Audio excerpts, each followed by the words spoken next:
Bonsoir mes chers élèves. Alors aujourd'hui, on va commencer une révision générale destinée spécialement aux élèves de la troisième année collégiale afin de les préparer à l'examen régional. Donc la première révision qu'on va faire aujourd'hui est en relation avec la leçon des conjonctions de coordination, ou bien ce qu'on peut appeler aussi les coordonnants. Alors, avant de faire, ou bien avant de passer aux exercices, on va d'abord faire un petit rappel. Alors, on va répondre d'abord à la première question, c'est quoi ou bien qu'est-ce qu'une conjonction de coordination?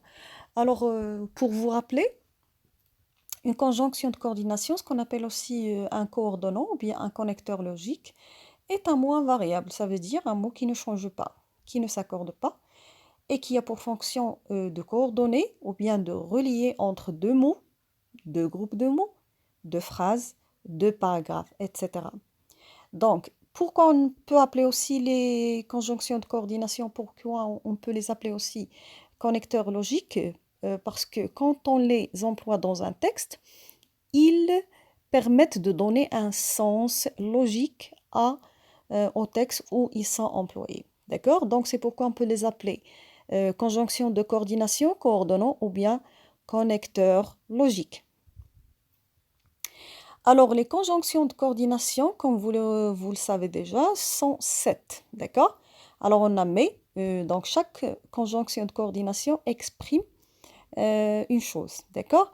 Alors, on a mais qui exprime l'opposition, ou exprime le choix, et exprime l'addition, donc exprime la conséquence, or exprime la concession, bien l'opposition aussi, ni exprime la négation et car exprime la cause. Alors voilà, on a rappelé c'est quoi une conjonction de coordination, on a rappelé les conjonctions de coordination qu'on a et qu'on peut employer que ce soit dans un texte ou bien dans une phrase. Maintenant, on va passer aux exercices. Alors, on a 3 exercices, d'accord? Le premier exercice consiste à faire quoi? Donc, vous avez là un texte ou bien des phrases. Alors, vous avez des phrases. Qu'est-ce que vous allez faire? Vous allez tout simplement relever les conjonctions de coordination qui se trouvent dans chaque phrase. Alors, on a 6 phrases. On va commencer par la première. On va essayer de détecter les conjonctions de coordination qui existent dans chaque phrase. Alors, on commence par la première phrase. La cigogne niche sur les maisons, mais elle cherche sa nourriture dans les marais, car elle est friande de mollusques et de grenouilles. Alors, dans cette phrase, je pense que vous avez vu ou bien vous avez détecté les conjonctions de coordination. Pourquoi j'ai dit mais? Parce qu'il n'y a pas une seule conjonction, mais il y a 3. D'accord? Alors, il y a mais elle cherche sa nourriture dans les marais. D'accord? C'est une conjonction qui exprime, comme on vient de dire tout à l'heure, l'opposition. Il y a car. Car il est friand de mollusques. Alors, c'est une conjonction qui exprime la cause.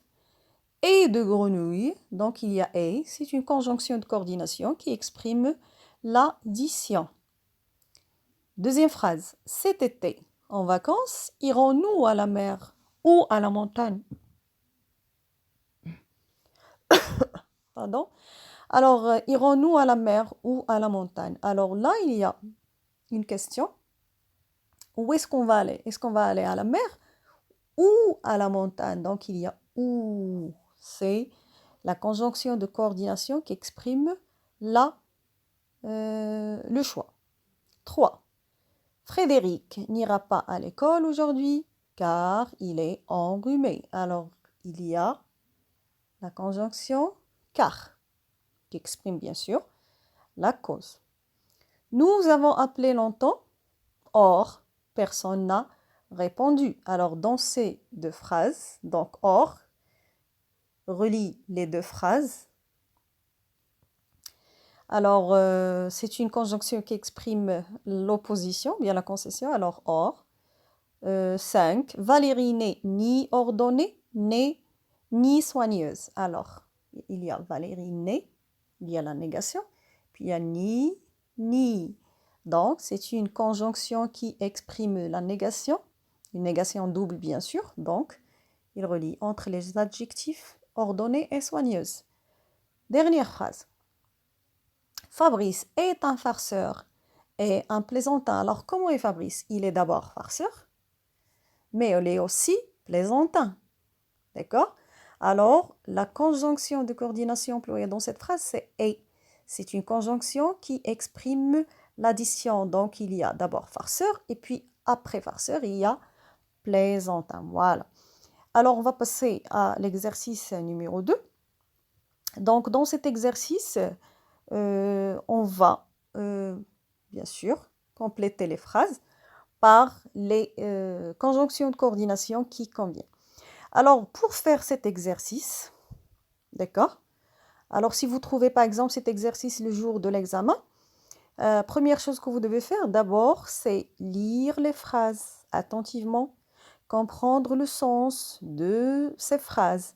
Et après, vous pouvez choisir la bonne conjonction de coordination. Donc, si vous comprenez bien le sens de la phrase, vous allez trouver facilement la conjonction. Alors, on va commencer. Je n'aime les lentilles, les haricots. Alors, dans cette phrase, si vous avez vu, il y a je n'aime, il y a la négation. Et puis, il y a deux choses ici qu'on va nier. Alors, il y a deux vides. Alors, on va dire ni. D'abord parce qu'il y a la négation, il y a deux éléments. Alors, il y a deux vides. Alors, on va dire ni. Donc, c'est une négation double. Je n'aime ni les lentilles, ni les haricots. On va passer à la deuxième phrase. La foudre tombe. Le fracas du tonnerre emplit le ciel. Alors là, on va relier entre les deux phrases. La foudre tombe, le fracas du tonnerre emplit le ciel. Alors, il y a d'abord la foudre qui tombe et après, il y a le fracas du tonnerre qui emplit le ciel. Alors, deux actions qui se suivent. Alors, on va dire et. La foudre tombe et le fracas, ça veut dire après le fracas du tonnerre emplit le ciel. 3. Il marche rapidement. Il est en avance. Alors, on va voir la relation entre cette phrase et la deuxième. Donc, marcher rapidement, arriver ou bien être en avance. Alors, vous pouvez voir ou bien vous pouvez remarquer que être en avance est le résultat de marcher rapidement. Alors là, on a exprimé la conséquence. Alors, on va dire donc. D'accord? Donc, c'est la conséquence. Il marche rapidement, donc il est en avance. Cette route est jolie, dangereuse. Alors regardez maintenant, il y a jolie, dangereuse. Ce sont deux adjectifs qui ont un sens contradictoire, donc jolie et dangereuse. Alors là, il y a une idée d'opposition. Alors on va dire cette route est jolie, mais dangereuse. Phrase suivante.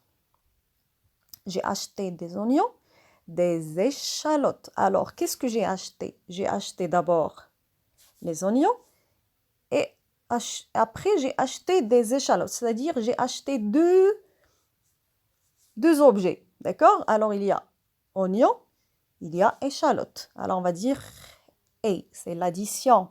J'ai acheté des oignons.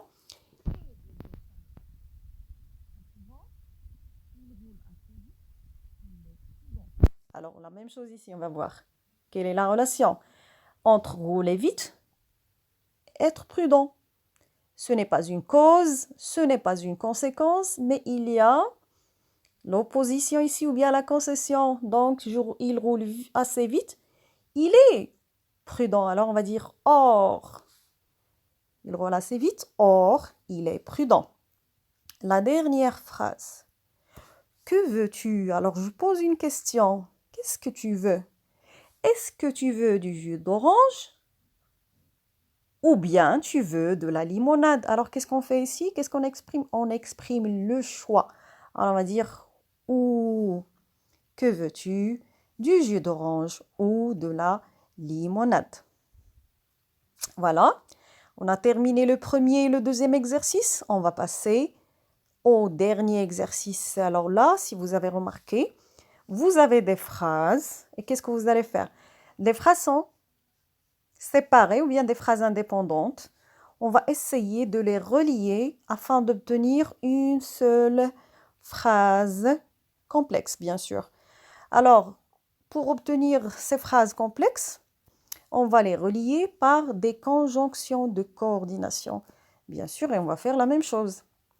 Ça veut dire lire les phrases, établir la relation entre les deux phrases pour savoir quelle conjonction de coordination employer. Alors, je vais commencer et faites très attention. Alors, elle ne peut pas aller se promener, son vélo est cassé. Donc, quelle relation entre la première et la deuxième phrase? Donc, c'est une relation de cause. Pourquoi? Parce qu'on peut poser la question pourquoi? Pourquoi il ne peut pas aller se promener? Car son vélo est cassé. Alors, on va dire car son vélo est cassé. Alors là, bien sûr, on doit supprimer le point parce que les phrases vont être complexes. Les deux phrases vont devenir une seule phrase complexe. Alors, on va supprimer le point entre les deux phrases. On va dire « Elle ne peut pas aller se promener car son vélo est cassé ». La deuxième phrase, nous irons à Paris. Nous visiterons le Louvre. Alors, quelle relation entre ces deux phrases? Donc, ce sont deux actions. D'abord, il y a aller à Paris. Après, il y a visiter le Louvre. Ça veut dire deux actions qui se suivent. Alors, on va dire nous irons à Paris et après, d'accord? On va dire et nous visiterons le Louvre. L'addition, ça veut dire on va faire deux choses. Aller à Paris, visiter le Louvre. Nous irons à Paris et nous visiterons le Louvre. La phrase suivante. J'ai beaucoup d'amis et je suis content. J'ai beaucoup d'amis, je suis content. Alors, je suis content, j'ai beaucoup d'amis. Alors, être content est le résultat d'avoir beaucoup d'amis. Ça veut dire être content, c'est une conséquence de avoir beaucoup d'amis. Ça veut dire là, on va exprimer la conséquence. Alors, on va dire j'ai beaucoup d'amis. Le résultat, donc, je suis content. Alors, dernière phrase. Je n'aime pas la boxe et je n'aime pas le judo non plus. Alors, il y a la négation, je n'aime pas, je n'aime pas. Il y a deux éléments à nier, la boxe et le judo. Alors, à votre avis, avec quelle expression, bien, avec quelle conjonction on va relier les deux phrases?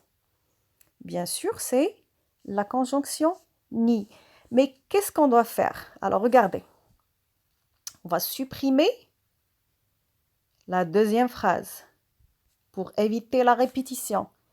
Et on va supprimer pas parce qu'on va employer ni. D'accord? Alors, on va dire je n'aime ni la boxe ni le judo. Et comme ça, on a employé la conjonction ni qui exprime la négation. Alors voilà, on a terminé les exercices. J'espère que vous avez bien compris.